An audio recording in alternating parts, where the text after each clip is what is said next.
So, a little technical glitch. I want to continue from where I left about this need to pause and take good care of ourselves in our rapid response teams, to share two more pieces that are helpful for me in this time. I recently read a book by Meg Wheatley called So Far From Home, and it's a book about how do we deal with this situation that we have. How do we create change? And this is from her book.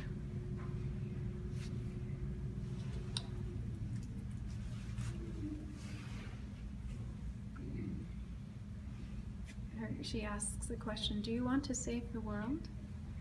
And she says, I use this rather dramatic phrase of saving the world to get your attention and also to make a point. You may not hold your work in such grandiose terms. You may be working hard to create change within one community, one organization, or for one cause. You haven't been contemplating how to change the world, just working on a small piece in front of you. But many of us harbor the hope that if we do a good job and have evidence of our results, our work will spread and create change beyond our initial project or place. For me, such hope places you in the category of saving the world. A few questions to see whether you fit in this category. When you've discovered a process or project that works well, do you assume that others will be interested in how you achieved your success? Do you present your good results with supporting evidence and assume that this will convince others to adopt your model? Do you sometimes imagine how your good work could be taken up by enough other people that it goes to scale, creating change far beyond your own sphere of influence? Have you presented your work at conferences or meetings hoping to have this kind of impact?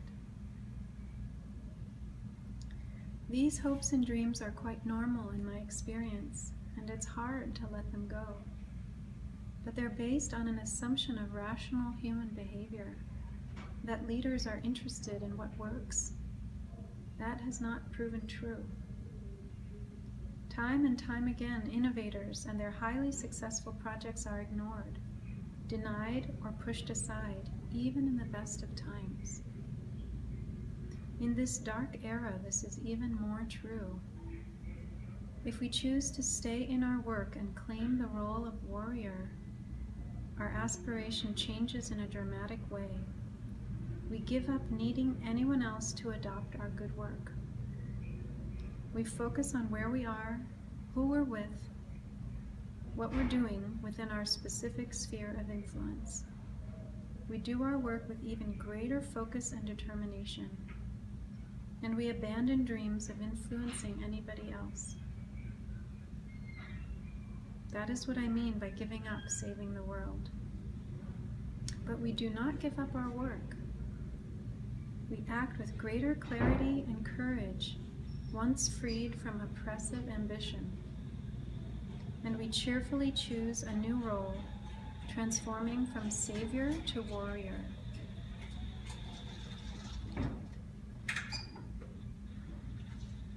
So she goes on to say that her intention is not to write a book that creates more despair. We don't need any more despair. It's rather, on the contrary, to increase energy and resolve. Even as we understand that our work won't turn things around, won't change things. So she says our work is essential, we just have to hold it differently. Again, this shield of Perseus with Medusa. And Václav Havel, the leader of the Velvet Revolution, who was poet-playwright, who then became president of the new Czech Republic, he says, hope is not the conviction that something will turn out well, but the certainty that something makes sense with regardless of how it turns out.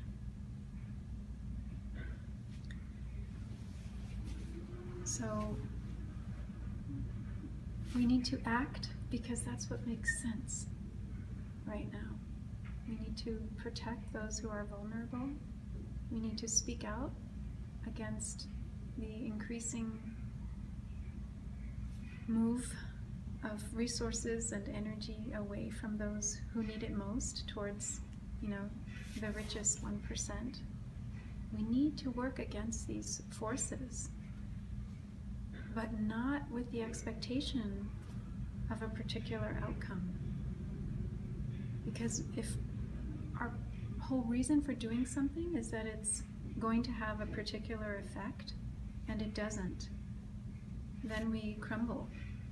Our work, we rot from inside, out of bitterness, out of disappointment, out of anger, imploding anger. So I feel her message is very critical at this time, that all of us, all hands on deck are needed. We all need to be engaged, but with this clear sense that what we're doing is because it's what's right, regardless of how it turns out. Then we have total freedom. And then our energy is limitless. There's, Thich Nhat Hanh, my teacher, Beth's teacher, he was trying to bring relief during the war in Vietnam. He had thousands of young people in his School of Youth for Social Service. Every week they would take one day off from working in bombed villages, from helping children's preschools and schools and farmers to build, to grow better crops. And they would take 1 week out of their very busy work to do a day of mindfulness, no matter what. Much work needed to be done on that day, but they knew, we need to take care of ourselves in order to have the energy to do these other 6 days. But they understood this, doing something because you need to do it, rather than because of the outcome. So there's a story of one particular village that was bombed, and the village was destroyed. The School of Youth for Social Service came in and rebuilt the village. Some months later, it was bombed again, completely destroyed. And they rebuilt the village again. A few months later, it was bombed again, and they rebuilt it again. It seems like, why would you keep doing that, right? No, they weren't rebuilding the village so that it would stay there like that. They didn't have an outcome that they were dependent on. They kept rebuilding the village because that's what they needed to do, because that's what needed to be done. And young people came to Thai during the war and they asked him, is this war ever going to end? Maybe we're feeling that right now in this moment in time. Are we ever going to come out of this time? May these 4 years pass as quickly as possible, right? Not turn into 8 years. And these 4 years are going to have implications for years to come. We know that. So we could sit and ask, like those students asked Thai. And the war had been going on for a decade. And that wasn't just that war. Then there was the war with the French before that. But these were young people asking Thai, is this ever going to end? And Thai didn't see an end to the war anytime soon. He didn't feel particularly hopeful. But he said to them, well, he couldn't say, no, this war is never going to end, and increase despair. He said, yes, everything is impermanent. Everything is impermanent. And so, where we're coming from in our action towards change, we don't want it to lead us into despair, where we're so attached to a particular outcome. And we can trust in this wisdom, this fundamental wisdom, that everything is impermanent. So we do what we can do today with the people who are with us. We love who we can love today. And trust. We rebuild the bombed village over and over and over. And one day, this war did end. And one day our situation is also going to change. But we need to make sure that we don't perish ourselves in the process of saving the world. The last piece I want to share is another teaching that I find very helpful. This comes from Joanna Macy. It's the Shambhala Prophecy. I'm just going to read it to you. I led a day of mindfulness for people of color in Washington, D.C. a few weeks ago, and the title of the day was The Path of Compassion and Wisdom, celebrating our fullness in uncertain times, in challenging times. And this title, okay, I'll give it to you again properly. The Path of Compassion and Wisdom, celebrating our fullness in uncertain times. And this title was inspired by Joanna Macy's Shambhala Prophecy, which Meg Wheatley's book, So Far From Home, also draws as a core focus of her book. So how do we claim our power, our fullness, our goodness, our light, so we can embody inspiration? We have to come together. Joanna Macy was offered this Tibetan prophecy by Tibetan monks in India, and we claim our power by having courage and understanding of how we have come to the situation we are in. And it's this combination of compassion and wisdom that brings us to each other and that helps us to address the situation that we're in. So I'll just read you the Shambhala Prophecy as told by Joanna Macy. Coming to us across 12 centuries, the Shambhala Prophecy comes from ancient Tibetan Buddhism. The prophecy foretells of a time when all life on earth is in danger. Great barbarian powers have arisen. Although these powers spend much of their wealth in preparations to annihilate each other, they each have much in common: weapons of unfathomable destructive power and technologies that lay waste our world. In this era, when the future of sentient life hangs by the frailest of threads, the kingdom of Shambhala emerges. You cannot go there, for it is not a place. It is not a geopolitical entity. It exists in the hearts and minds of the Shambhala warriors. That is the term the prophecy used, warriors. You cannot recognize a Shambhala warrior when you see her or him or them, for they wear no uniforms or insignia, and they carry no specific banners.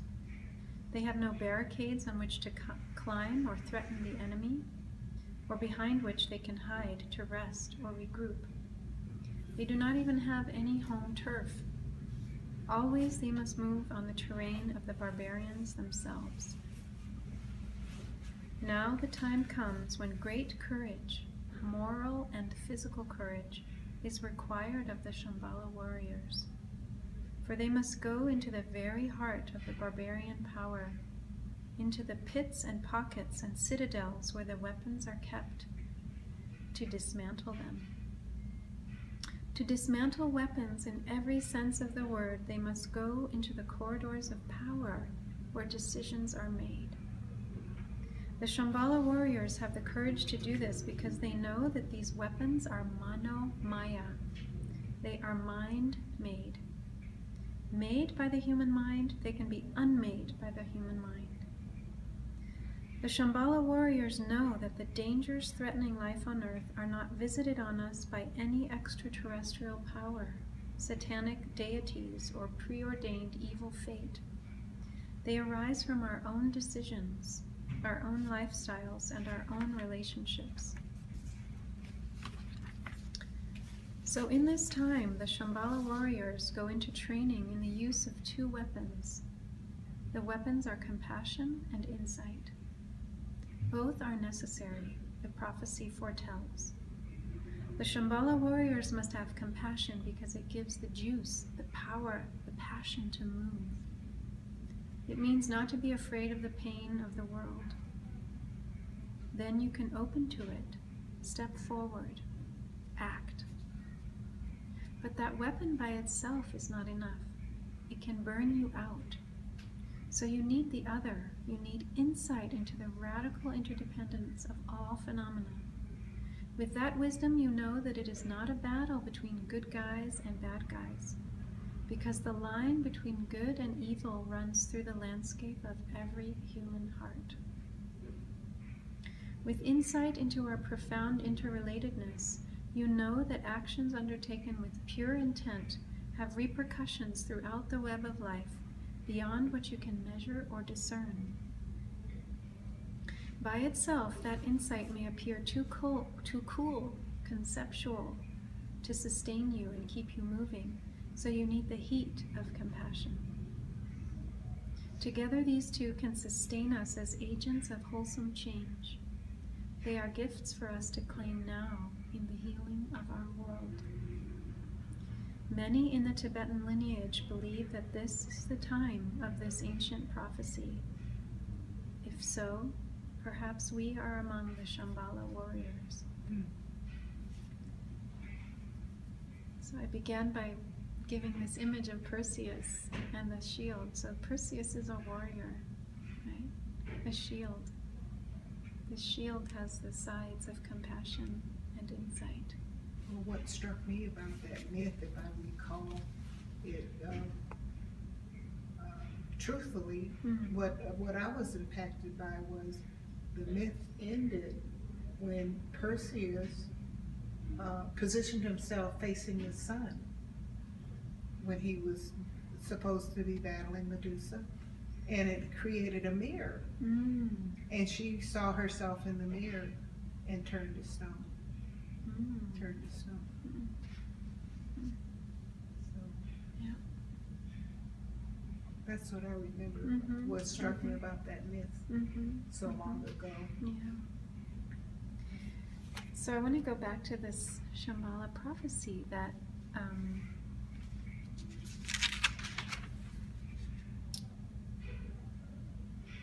that these weapons of mass destruction are made by the human mind. This is why this work is so important, of pausing and taking care of ourselves and nurturing ourselves.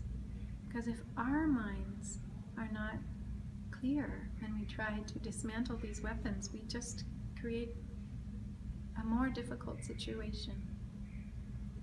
So if these are mind-made, we have to be very careful what's happening in our own minds as warriors trying to dismantle these weapons that come from our mind. You know? There's a wonderful thinker, activist, writer named Robert Gilman, who from the Context Institute. He's from the 70s, one of the earliest groups to begin to look at sustainability.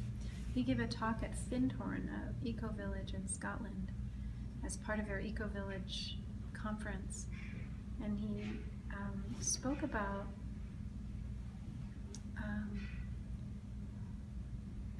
he said there is no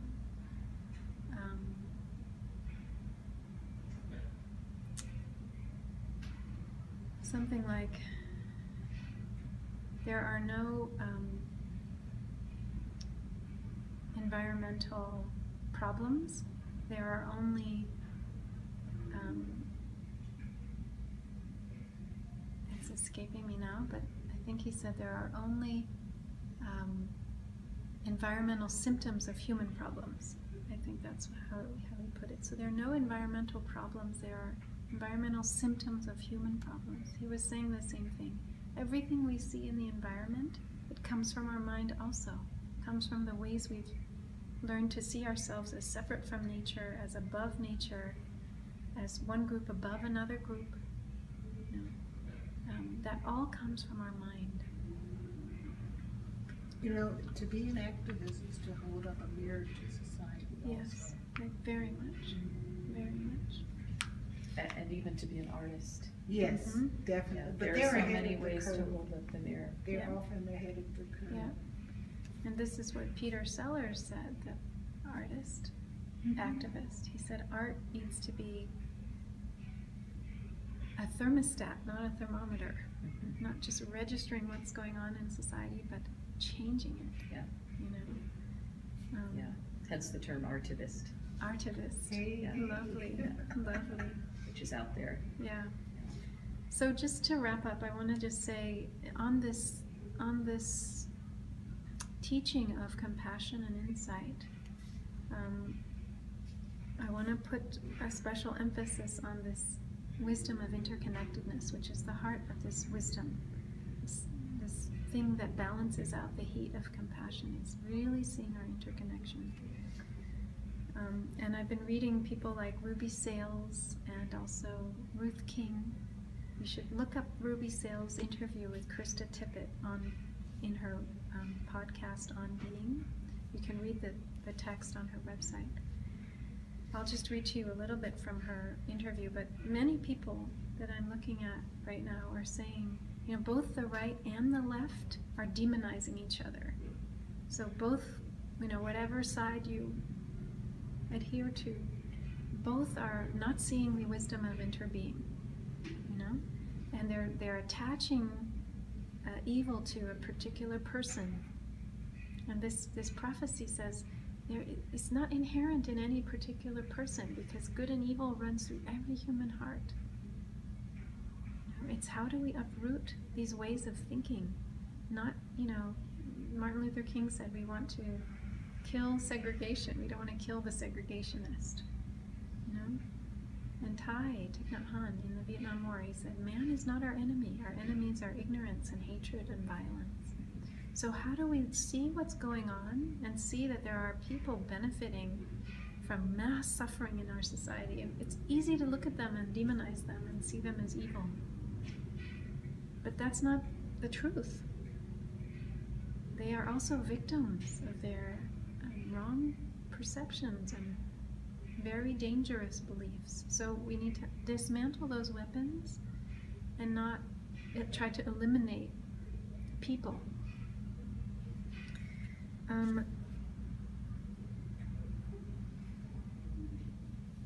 So there's one piece that Ruby Sales says in her interview, which I feel is helpful about this. And it has to do with, she has a lot of good stuff to say about Donald Trump. I really recommend reading her article, but this is something about how love and outrage can go together. So she says, love is not antithetical to being outraged. Let's be very clear about that. And love is not antithetical to anger. There are two kinds of anger. There's redemptive anger and there's non-redemptive anger.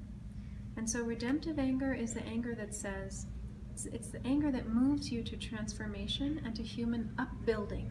You know, her whole thing in this interview is that white people with power don't value other white people. That's part of what's happening. She calls it white displacement. And that all of it, the whole power structure is about degrading people across the spectrum, you know? So redemptive anger is about building people up. Non-redemptive anger is the anger that white supremacy roots itself in. So we have to make a distinction. So people think that anger in itself is a bad emotion, and it's where you begin your conversation. I became involved in the Southern Freedom Movement, so Ruby Sales was part of Snick, I think. Not merely because I was angry about injustice, but because I love the idea of justice. So it's where you begin your conversation. So most people begin their conversation with, I hate this. But they never talk about what it is they love. And so I think that we have to begin to have a conversation that incorporates a vision of love with a vision of outrage. And I don't see those things as being over and against each other. I actually see them when you can't talk about injustice without talking about suffering. Oh, she says you can't talk about injustice without talking about suffering. But the reason why I want to have justice is because I love everybody in my heart. Those are the words from a song they used to sing in the civil rights movement. I love everybody in my heart. And if I didn't have that feeling, that sense, then there would be no struggle. If I didn't have that feeling of this deep interconnectedness with anybody, whatever side they belong on, you know, and that anger can be useful to motivate us to be involved, you know, this is the compassion piece, but it needs to be balanced by the wisdom piece, which is seeing our connectedness. And so she's saying that anger that's helpful comes from the fact that we are connected, and I'm willing to stand up and speak the truth and get involved because I care about you and I care about me. Not because I hate you. If our action comes from I hate you, we will be turned to stone. Now, so she's talking about interbeing. So this Standing Rock, right? The movement at Standing Rock, one of the things that touched me the most that I heard from a friend was one of the elders of the water protectors standing looking at the people wanting to build the pipeline, saying with all kindness, with all compassion, I'm doing this for your grandchildren. No hatred there. No bitterness. I see my connection to you. You may see me as your enemy. I don't see you as my enemy. I'm doing this for your grandchildren. You know, that is wisdom and compassion together. And that's not being turned to stone. That's coming from a place of love. And you know, they didn't know if they were going to gun them down. Yeah, they didn't know if they were going to stop the pipeline, but they showed up, they showed up, they showed up. So without a hope of what's to come, of a particular outcome,